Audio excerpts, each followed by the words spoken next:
শ্রীকৃষ্ণ আর রাধারানী তার লীলা করার জন্য বেছে নিয়েছিলেন এই পবিত্র বৃন্দাবন ধামকে। আর তার লীলাতে সৃষ্টি হয়েছে এক একটি পবিত্র স্থান।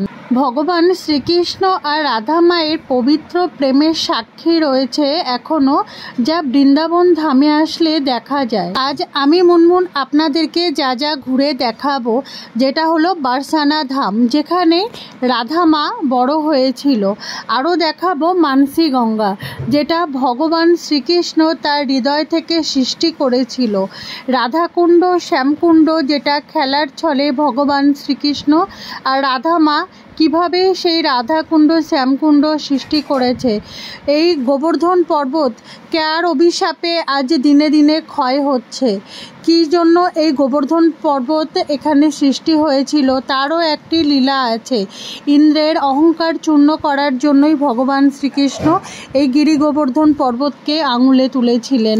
সেই সমস্ত কিছুই আমি আপনাদেরকে ঘুরে দেখাবো আর সেই সব সৃষ্টির কথা জানাবো। আপনারা আমার সাথে থাকুন। আর এই বৃন্দাবন ধামটি কিভাবে আমি ঘুরেছিলাম, এই সমস্ত জায়গাটা অনেক কম পয়সাতে, সেগুলোই আমি ঘুরে দেখাবো আপনাদেরকে। আপনারা সাথে থাকুন, দেখতে থাকুন আর একবার বলুন রাধে রাধে। আজকে আবার ভারত সেবাশ্রম থেকে সকাল সকাল বেরিয়ে পড়লাম। আর বাস স্ট্যান্ড থেকে এই 7 নম্বর বাসটায় করে আমরা যাচ্ছি। বাসটা এসি বাস। আপনাদেরকে আমরা দেখিয়েছিলাম বাসে করে শ্রীকৃষ্ণের জন্মস্থান।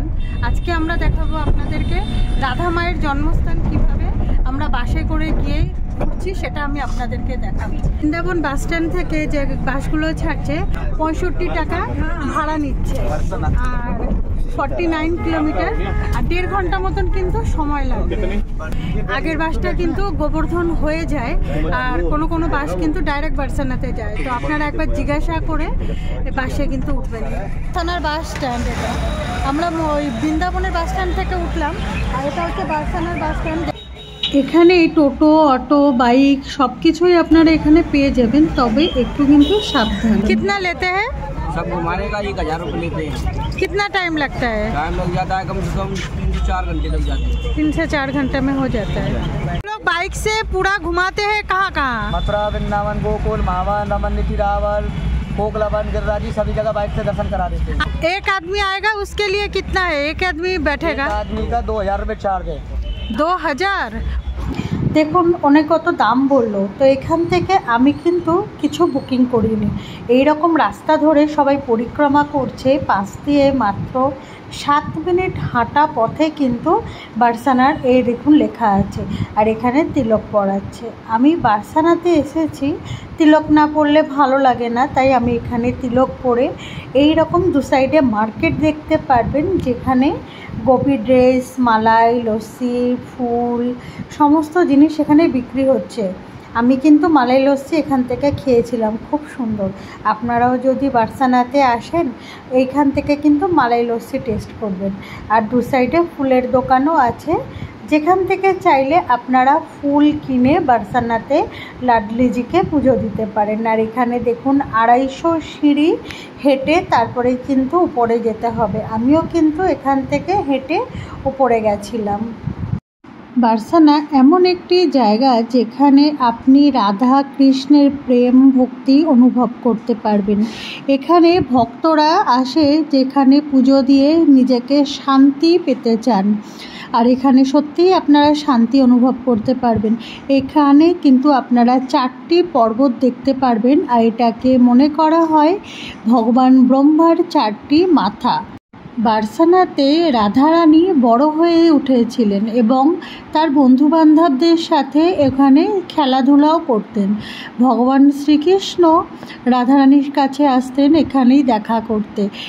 বৈবর্ত পুরাণে আছে যে ভগবান শ্রীকৃষ্ণ আর রাধারানীর লীলা দেখার জন্য ব্রহ্মা তপস্যা করেছিলেন, আর সেই তপস্যায় সন্তুষ্ট হয়ে শ্রীকৃষ্ণ তাকে বরদান দিয়েছিলেন।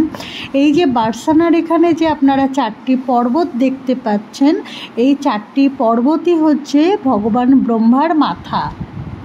এই পর্বতগুলোর নাম হলো বিশ্বভানুগড়, দানগড়, বিলাসগড় ও মানগড়। ভগবান ব্রহ্মা উনি চেয়েছিলেন যে শ্রীকৃষ্ণের পায়ের ধুলো যেন তার মাথায় পড়ে, সেই কারণেই উনি পর্বত হতে চেয়েছিলেন। আর এই বিশ্বভানু গড়ের উপরেই এই বারসানা, যেটা লাডলিজির মন্দির নামে আমরা জানি, এই পর্বতেই থাকতেন রাধারানী, তার ছোটোবেলা কাটিয়েছিলেন। আর রাধারানীর বাবার নাম ছিলেন বিশ্বভানু।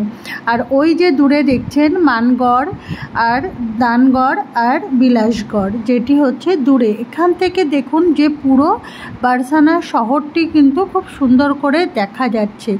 আর বারসানার এই মন্দিরের উপরে কিন্তু আসলে আপনার ভীষণ ভালো লাগবে। এই রাধারানীর বারসানাকে কিন্তু অনেকের লাডলিজির মন্দির বলেও জানে বা শ্রীজির মন্দির। এখানে একটি খুব ভালো প্রথা আছে, যেটা হোলির সময় হয়ে থাকে। হোলির ঠিক 4-5 দিন আগে থেকে এখানে শুরু হয়ে যায় হোলি। সেটা হচ্ছে লাড্ডুর হোলি, আর একটি হয় লাঠমার হোলি। আপনারা যদি কখনো সুযোগ পান এই হোলিটি কিন্তু দেখবেন, খুব ভালো লাগে। আমিও চেষ্টা করব সামনের বারে আপনাদের এই লাঠমার হোলি দেখাতে। আর এই লাডলিজির মন্দিরে ওখান থেকে হোলি খেলা হয়, এখানে লাড্ডুর হোলি হয়। ওই উপর থেকে যখন লাড্ডু ছড়ে এখানে আসে, এই সমস্ত জায়গা থেকে, ওই যে দেখছেন ওই সমস্ত জায়গা থেকে প্রচুর লাড্ডু ছড়ে, এখানে লাড্ডুর হোলি হয়।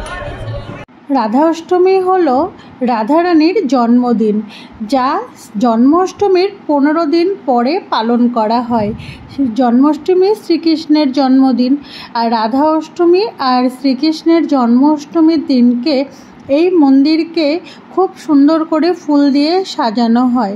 এমনিতেও সারা বছরই এখানে বেলুন দিয়ে সাজানো থাকে। দেখুন কত সুন্দর লাগছে, এখানে মনে হচ্ছে যেন আজকেই রাধা কৃষ্ণের জন্মদিন। কত সুন্দর করে বেলুন দিয়ে সাজানো আছে। আর এই জন্মাষ্টমী আর রাধা অষ্টমীর দিনকেই কিন্তু ভক্তরা শ্রী রাধারানীর পা দেখতে পান। সবাই জানে রাধারানীর পা দেখলে নাকি স্বর্গপ্রাপ্তি হয়। আর রাধা অষ্টমীর দিনকে যদি এই মন্দিরে কেউ আসেন, তাহলে কিন্তু আপনারা নিজেকে সত্যি খুব ভাগ্যবান বলে মনে করবেন, কারণ রাধা অষ্টমীর দিনকে এই একটা দিনই শ্রী রাধারানীর পা সবাই দেখতে পায়। আর বাকি দিনগুলো তো পাটা ঢাকা থাকে, তাই দেখা যায় না, কিন্তু রাধারানীর দর্শন করলেও অনেক ভালো লাগবে। দেখুন প্রচুর ভক্ত, আমি এসেছি এখানে, এত ভালো লাগছে। আপনারা যখন এই লাডলিজির মন্দিরে আসবেন, নিচেই কিন্তু অনেক ডালার দোকান আছে, ডালা নিয়ে আপনারা চাইলে পুজো দিতে পারেন। উপরে দেখবেন এখানে অনেক গাই আছে, এরকম যে সুন্দর করে, যেহেতু শ্রীকৃষ্ণ গাই চড়াতেন তাই এরকম অনেকগুলো কিন্তু গাই আছে এরকম মূর্তি করা, সেখানে কিন্তু মালা দিয়ে পুজো করছে সবাই। কৃষ্ণের বাঁশিও আছে। মন্দিরটি লাল বেলে পাথর দ্বারা তৈরি করা আছে।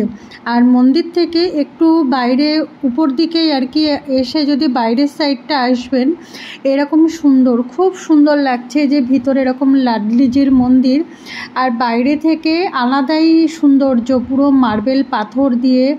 আর সাইড দিয়ে আপনারা পুরো বারসানা শহরটি কিন্তু দেখতে পারবেন। খুব সুন্দর এই জায়গা।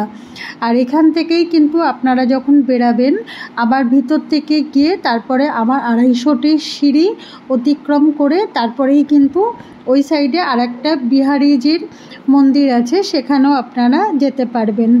আর এই বারসানাতে লাঠমার হোলিও হয়ে থাকে, লাড্ডুর হোলির সাথে সাথে। এখানে এরকম আবির বিক্রি করে पैकेटे করে, আর 20 रुपया करके बिक रहे हैं। मुझे भी दे रहे थे तो ऐसे ही उसको पैसा दे दिया।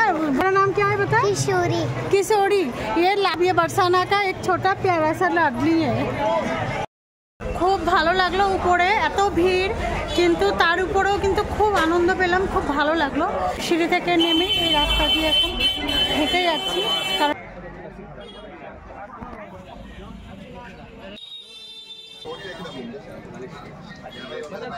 এর উপরে বেদানা দিয়ে দিয়েছে, মোটা ক্ষীর দিয়ে দিয়েছে। আর বারসানার মন্দির থেকে বেরিয়ে আসলাম, আর এখন যাবো গিরি গোবর্ধন। 3 মিনিট হেঁটেছি, তো 3 মিনিট হাঁটার পরে বাস স্ট্যান্ডে চলে এসেছি। দেখুন বাস স্ট্যান্ডে চলে এসেছি।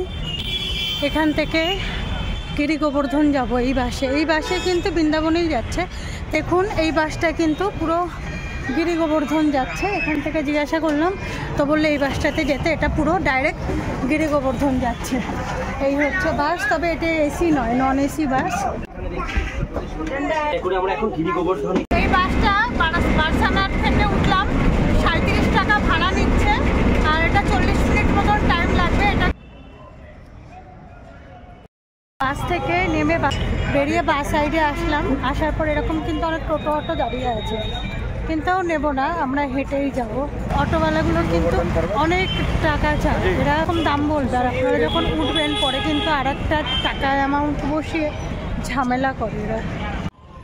বাস স্ট্যান্ডেই কিন্তু অনেক টোটো অটো আছে, তাও কিন্তু আমরা নিলাম না, কারণ ওনারা বলছিল ঘুরিয়ে দেবেন, আর আমরা শুধু এখানে গিরি গোবর্ধন মন্দিরটিই যাবো। তাই বাস স্ট্যান্ড থেকে বেরিয়ে বাস সাইড ধরে একদম হেঁটে আসছি। দেখুন দু সাইডে অনেক দোকানপাট রয়েছে। বাস স্ট্যান্ড থেকে মাত্র 1 মিনিট আসতেই এরকম একটা পর্বত হাতে নিয়ে শ্রীকৃষ্ণ দাঁড়িয়ে আছে, এরকম একটা গেট পেয়ে যাবেন। আর এটা হচ্ছে গিরি গোবর্ধন পর্বতের একটি গেট দেখাচ্ছে, কিন্তু ওখানে আমরা গেলাম না, আরও সোজা একটু এগিয়ে যাবেন। বাস স্ট্যান্ড থেকে 1 মিনিট হেঁটে আসলাম রাস্তাটা দিয়ে। পর্বতে এখানে কিন্তু পুরো পরিক্রমা করে। বাস স্ট্যান্ড থেকে মাত্র 2 মিনিট হেঁটে আসলাম। আসার পর একদম সোজা রাস্তা দিয়ে হেঁটে আসলে 2 মিনিট হাঁটলে আপনারা এরকম সামনেই বাঁ দিকে পেয়ে যাবেন গিরি গোবর্ধন পর্বত, যেটা কিন্তু শ্রীকৃষ্ণের কড়ি আঙুলের বাগাতে রয়েছে। এই গিরি গোবর্ধন মন্দিরের সামনেই কিন্তু অনেক গাড়ি যাচ্ছে, মেন রোড যেহেতু। আর এই মন্দিরের উল্টো সাইডেই দোকান আছে, যেখানে দুধ ফুল বিক্রি হচ্ছে। তো এখান থেকে সবাইও কিনছে, আমিও কিনেছি এখান থেকে। তারপরে মন্দিরের ভিতরে প্রবেশ করতেই এই গোবর্ধন পর্বতের একটি অংশ এখানে আছে, যেখানে দুধ দিয়ে পুজো করা হচ্ছে। আর তার পাশেই দেখুন মন্দিরে রাধা কৃষ্ণেরও মূর্তি আছে, আর কৃষ্ণেরও অনেক জায়গাতে মূর্তি আছে। মন্দিরটির ভিতর থেকে দেখুন অনেক বড়। এখানে সাইড দিয়ে কিন্তু শ্রীকৃষ্ণের যত লীলা এখানে তুলে ধরা হয়েছে। আর এই মন্দিরের ভিতরে মহাদেবেরও মন্দির আছে, এখানে পুজো করা হচ্ছে। যখন এই গোকুলে প্রচণ্ড ঝড় বৃষ্টি এসেছিল, তো তখন শ্রীকৃষ্ণের আর একটা লীলার আবির্ভাব ঘটেছিল। তখন তিনি এই গোবর্ধন পর্বতকে তার কড়ি আঙুলের ডগায় রেখেছিলেন, আর সমস্ত গোকুলবাসীকে তারা এতে স্থায়ী দিয়েছিলেন। প্রতি বছর কার্তিক মাসে শুক্লাপক্ষে প্রতিপদে গোবর্ধন পর্বতের উৎসব পালন করা হয়, আর সাথে কিন্তু ভগবান শ্রীকৃষ্ণেরও পুজো হয় 56 ভোগের সঙ্গে। আর এটি অনেক কম মানুষই জানে। এই গোবর্ধন পর্বতটি কিন্তু পুলস্ত্য ঋষির অভিশাপ পেয়েছিলেন, সেই কারণে কিন্তু দিনে দিনে এটি কমে ছোট হয়ে যাচ্ছে। এর পিছনে একটি কাহিনী আছে। পুলস্ত্য ঋষি প্রাচীনকালে তীর্থযাত্রা করার সময় গোবর্ধন পর্বতে এসে পৌঁছেছিল। তখন এই গোবর্ধন পর্বতের সৌন্দর্য দেখে মুগ্ধ হয়ে গেছিলেন। তারপর তিনি দোনাচল পর্বতের দিকে রওনা দিলেন, আর দোনাচল পর্বতে গিয়ে বললেন, তোমার পুত্র গোবর্ধনকে আমি কাশীতে প্রতিষ্ঠিত করব, আমি তাকে নিয়ে যাব। কথা শুনে দোনাচল পর্বতটি খুব দুঃখ পেল। পুলস্ত্য ঋষির সঙ্গে গোবর্ধন পর্বত যেতে রাজি হয়েছিল, কিন্তু এটাও বলেছিল যে আমি কিন্তু যেখানে একবার নামবো সেখানেই কিন্তু প্রতিষ্ঠিত হয়ে যাব। আপনি আমাকে এখান থেকে নিয়ে যাবেন আর কাশীতেই কিন্তু নামাবেন। উনি নিয়ে যাচ্ছিল, আর এটাও বলেছিল যে আমি তো 2 যোজনা উঁচু আর 5 যোজন চওড়া, কিভাবে নিয়ে যাবে আমাকে কাশীতে? তো তখন বলেছিল আমার হাতের তালুতে করে নিয়ে যাব। তারপর গোবর্ধন পর্বত ঋষির সঙ্গে যেতে রাজি হলো। পথে যেতে যেতে এই স্থানটি পড়ল, যেটাকে ব্রজবল বলে। গোবর্ধন ভাবতে লাগলো যে ভগবান শ্রীকৃষ্ণ রাধারানীর সঙ্গে এখানে আসবেন, আর তার শৈশব কিশোরের অনেক বিনোদন উনি দেখতে পাবেন। সেই কথা মাথায় চিন্তায় এসে গেল। তখন আর এই হাতের তালু আরও ভারী হয়ে লাগলো। তখন পুলস্ত্য ঋষি ক্লান্ত হয়ে পর্বতকে নিচে রেখে বিশ্রাম করতে লাগলো। ঋষি ভুলে গিয়েছিল যে পর্বতটিকে তিনি মাটিতে রাখতে পারবেন না। আর যখন উনি আবার তুলতে চেষ্টা করছিল গোবর্ধন পর্বতকে, তো পর্বত কিছুতেই সরছিল না।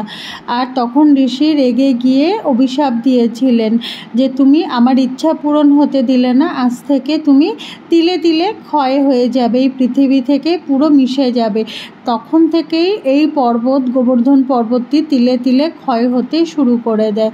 কথায় আছে যে কলিযুগে শেষ নাগাদ এই পর্বতটি পুরো পৃথিবীর সাথে বিলীন হয়ে যাবে। দাপর যুগে ভগবান কৃষ্ণ ইন্দ্রের অহংকার ভাঙার জন্য ব্রজবাসীকে রক্ষা করেছিল ঝড় বৃষ্টির থেকে এই পর্বতকে কনিষ্ঠ আঙুলে তুলে। গোবর্ধন মন্দিরের সামনে থেকে বাইরে বেরিয়ে এরকম টোটো পেয়েছি, তো টোটো নিয়ে চলে এসেছি মানসী গঙ্গার সামনে। এখানেও অনেক টোটো আছে যেখান থেকে আপনারা কিন্তু বুকিং করে ঘুরে নিতে পারেন মানসী গঙ্গা।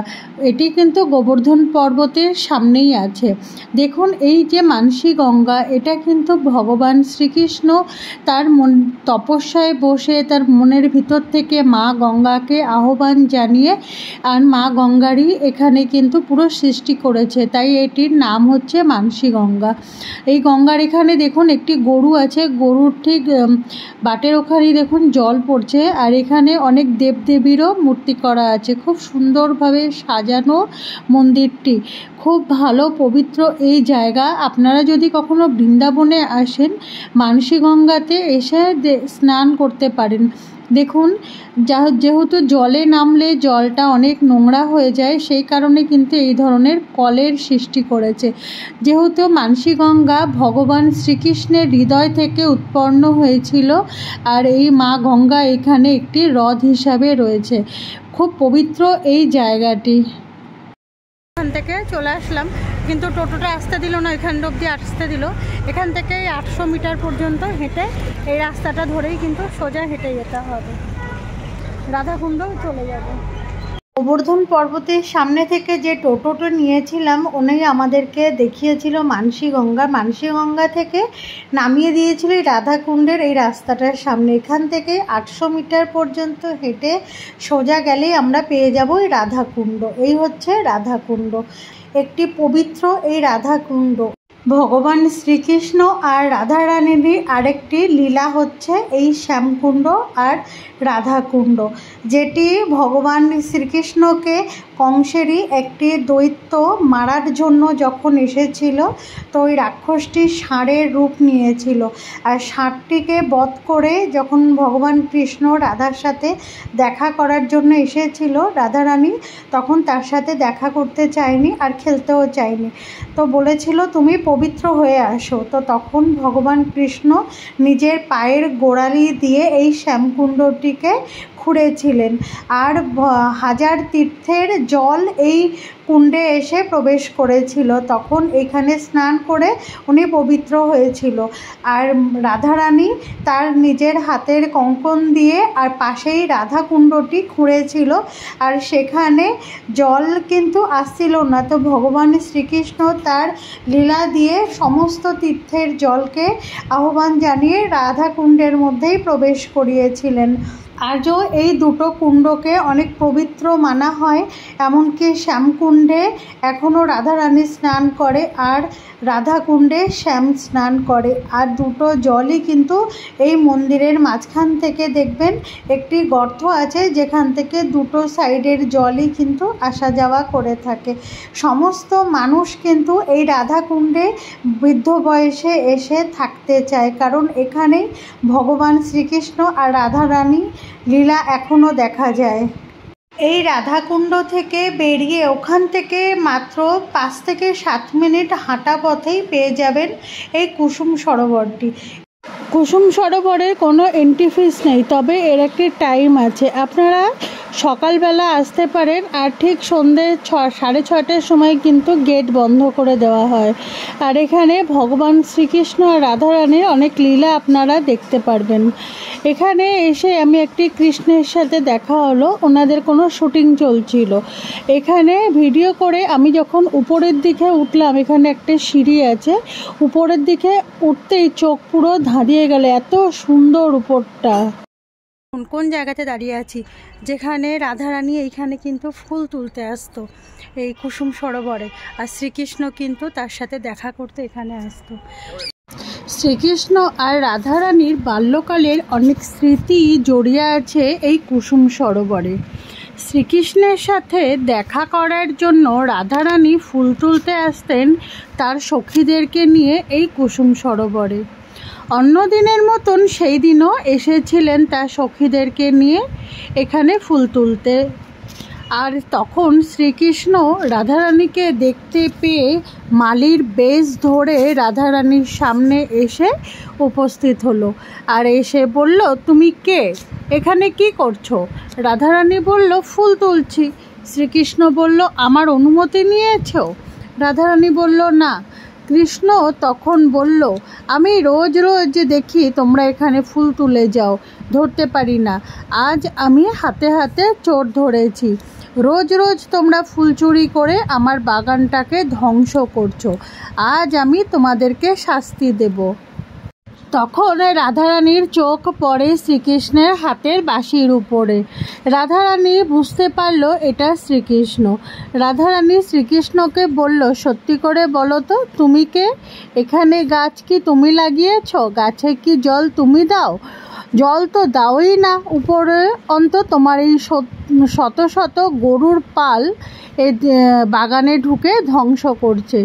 এই বলে দুজনে ঝগড়া করতে লাগলো। রাধারানীর হাতের ফুল তখন সব মাটিতে পড়ে গেল।